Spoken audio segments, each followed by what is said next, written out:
What's up, you guys? My name is Ultramagnet, and after a year later, we're back with part 2 of the Diff installation. So in this video, it's not going to be installing the differential. We had already done that in part 1. I'll link it down below in the video. So in this part, we're going to be installing a fourth mount. So if you guys want the general idea of what mount you should be installing, I have 3 different kinds. You have the ISR, you'll have the Excelodyne, and then you'll have the ATQ Auto. All of which do come with a fourth mount, obviously if you option it out for that one. So is it even good to install a fourth mount? Well, if you want the short answer, it is pretty good to install a fourth mount, just being real. Because a lot of people will say, oh, you might damage the vehicle, you might crack the subframe, you'll be losing performance. But generally speaking, that's if you do a solid mount. Before I get into installing the actual mount itself, I just want to put this out there that if you guys are going to add a fourth mount, just know that you'll be getting a much more harsher ride. So either you're going to get a lot of gear noises when you're driving the vehicle. The other thing too that you'll get is a lot of road noise vibrations, which is a common report of installing polyurethane mounts for the differential.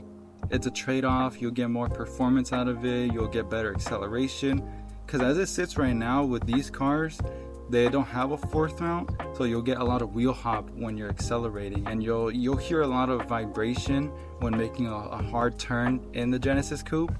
So if you could probably do this right now at home, if you were to do a U-turn with your steering wheel full lock without drifting, you'll hear a lot of noise coming from the back. So when it does that, it's basically the differential shaking behind you. If you want to know what mount to get, the short answer would basically just be the Excelodyne. I have it right here. So my thing is I didn't want to do full polyurethane mounts on this vehicle, generally because I daily this car. I'm not tracking it all the time. I will be soon. I'm looking into doing that, but in general, I'm just going to be installing just the fourth mount itself. So all the other mounts on this car are going to be just original. If you guys want to know how to actually install and replace each one, this isn't the video. So basically, it's just going to be installing the fourth mount, but I'll be talking about, should you even install a fourth mount? Should you even touch any of them? Do you just replace it with original?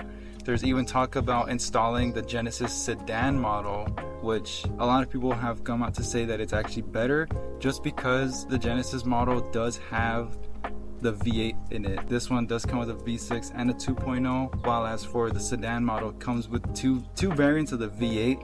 So generally speaking, the rear subframe end is generally more beefier with that.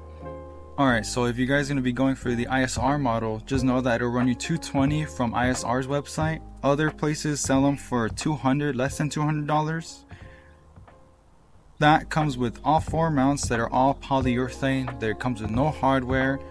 With that one, it does come with a lot of drawbacks. A lot of people have complained that because of that fourth mount having no sort of reinforcement, people say that generally that does crack and mess up your subframe. I was actually very, very close for opting out for that brand, but just recently Excelodyne has posted their own version of the fourth mount.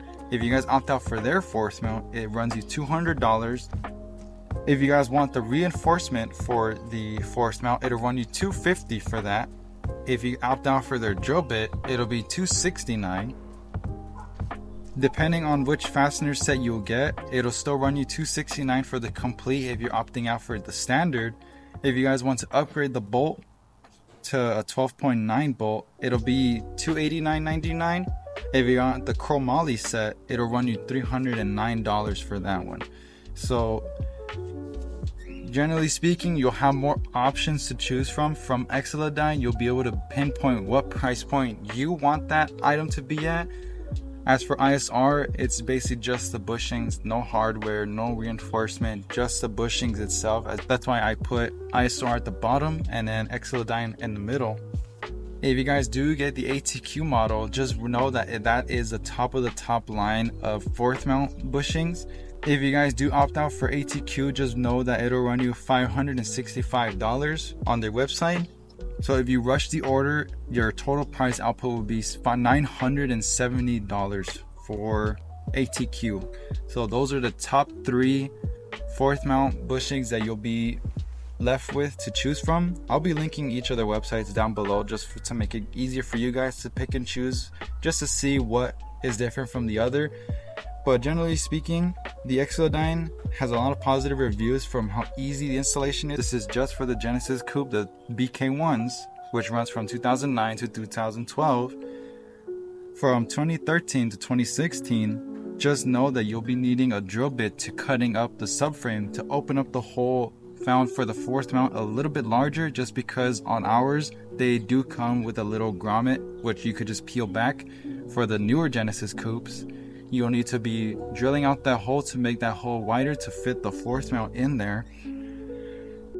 Yep, so this was straight up a lie, because we had to head down to our local Home Depot to get the drill bit size, because it doesn't matter if you have the BK1 or the BK2, you still have to head down and get that drill bit depending on which one you want. So we're in Home Depot because I said earlier that you don't need to drill out a hole for the fourth mount, but actually you do. So we have a digital caliper as well as the bushing here. So you guys are wondering just how big the hole is? It's about like 30 millimeters. It's about like 30 millimeters. So just so anyone doesn't get mixed up,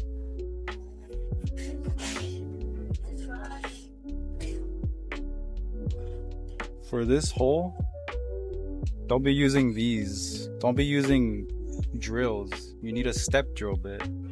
For that, it's gonna look like this. I'm gonna measure the size. So these ones are 35 millimeter. My only complaint is when we actually start drilling, the last thing I want is for the drill to start going all crazy. So that's why a step drill bit is better, but this is so feasible. Oh, so the same for the... Oh shit. Okay, so this is what I was talking about, a step drill bit. So as you're using this drill bit, it makes the hole slightly larger in terms of like when you start drilling, it doesn't see like something like this, it'll start moving when you start drilling, but generally something like this would be like feasible. But for 70 bucks, I'm not gonna pay that. So if you do get the Exodyne model, it's going to be like this. So you'll have the back end of the polyurethane mount, and then you'll have, I optioned out for the reinforcement plate. So if you get the Exodyne, just know that you have the option to get the reinforcement mount, which I opt out for it because as it sits right now, the original subframe on the Genesis Coupe is a lot more thinner than these plates. So the reinforcement plates basically adds a lot of, in the name, reinforcement to the actual bushing itself. So the other options that people have come out with is you can drill out an entire hole for an original Hyundai bushing for the fourth mount, but for that you'll be cutting the subframe a lot more worse than how it is originally, and generally speaking, rubber doesn't tend to last very long. So to lifting up the rear end of the vehicle, you're basically going to want to jack up right behind where the differential is, so you can see the differential itself, but you'll be wanting to jack it up from here. Don't be jacking it from the differential because you'll be hurting the other bushings. You'll just jack it up from this point right here. So if you go ahead and slide this thing on in,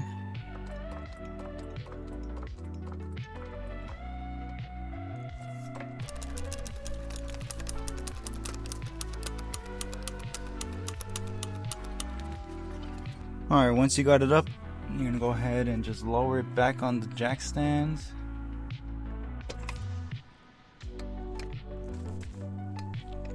So you got to install the fourth mount. We're gonna need to undo these two 14mm bolts. There's two on this side, and then there's two on the other side over there.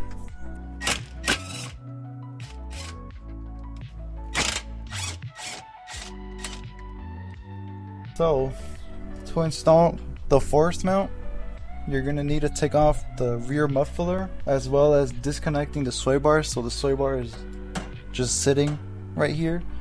I have a Borla exhaust system, so it's only just two 15mm bolts on either side and then two hangers on either side that you're just gonna go ahead and push out, and then the muffler is just gonna be removed. On the original mufflers, it's gonna be, I believe, two 14mm that are on this side.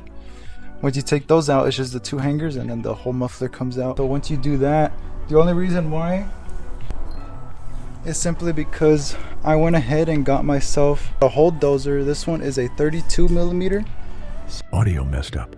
It's because the drill will not fit with the sway bar disconnected, even with aftermarket exhaust.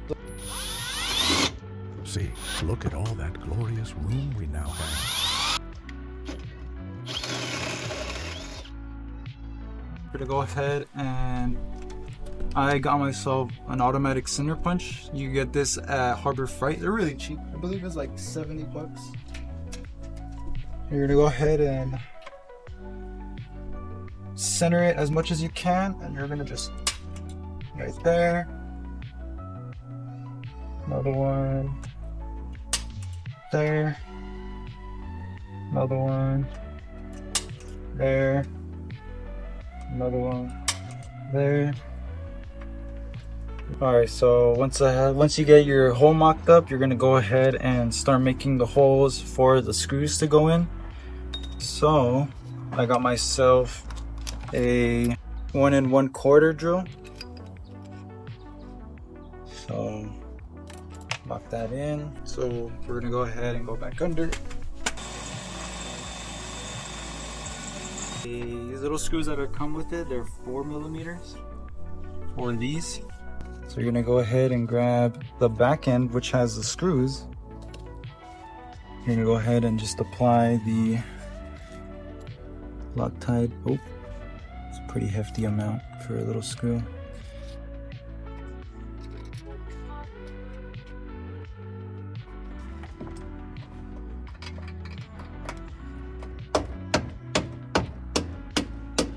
Yay!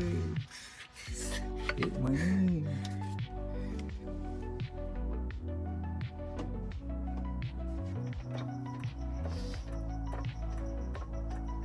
Yay, we got the first mount. I can't see that.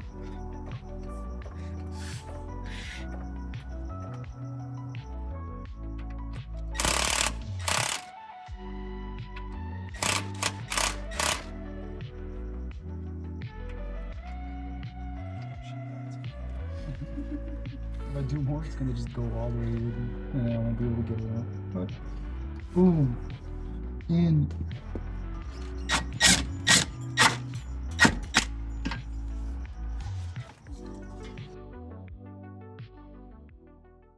Alright, so about a week later, and there's two results from the actual fourth mount. So as seen in this clip right here, you'll see that without the fourth mount, the differential with the bushings, just as is with OEM, they do flex a lot.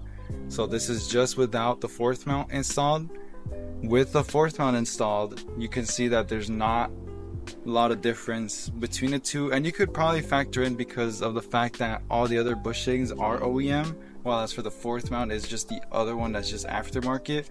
I'm pretty sure if all the other bushings on there were the polyurethane kind, I'm pretty sure you'll see the difference of the flex in terms of doing a simulated launch control, or if you will, like a before burnout happens. That's kind of what happens in the rear end. So although it looks like there's no benefit from adding the fourth mount, you do gain something, and that gain is you eliminate the wheel hop, you'll have full cornering advantage than before, and you add the reinforcements to it. So it's a double gain in the end, basically.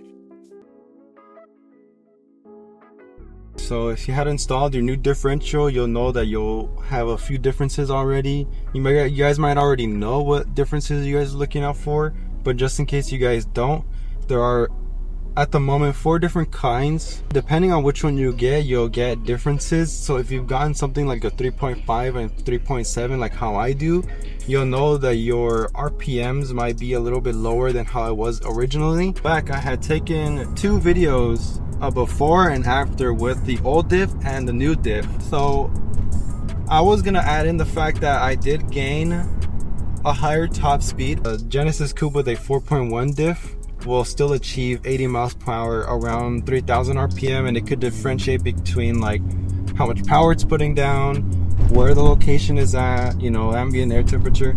So I had looked online, so this isn't mine, but I found a graph found online on a forum, and taking a look at the graph, we'll pay attention to the left side, because on the right side, if you have the full RPM band unlocked, so we pay attention to the graph, you'll see that on the 3.5 dips, you'll see that you'll get a lot more higher top speed than you would at 4.1 or 3.9, and it's mainly because of the gearing ratio. So I can't really explain the differences in the gearing.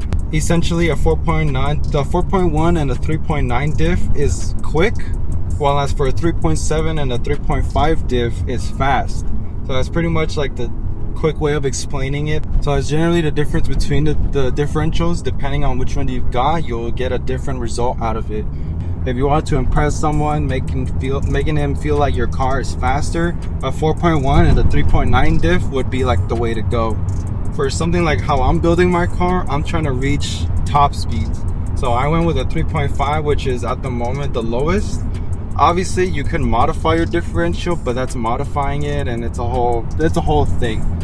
So this is just for the Torsen diff found on the Genesis Coupes from factory. This is just factory model. I'm not explaining anything aftermarket. Alright, so the final verdict. Do you get a 4th mount? Yes, you should install the 4th mount. But replacing each bushing for polyurethane, maybe down the line when I do engine swaps on this car. As for how I'm building my car, I wanted to get something that I know will help me achieve top speeds. So 3.5 is more ideal for me. If you guys like the video, make sure to subscribe and like. Comment what you want to see more about. I am thinking about doing an E85 kit on this thing. As for the fluids to put in your car, I'm going to be making a separate video. I would recommend putting into your car and to your Genesis Coupe. This will go for the 2.0s, the 3.8s, manual, the 6-speed auto, the 8-speed auto,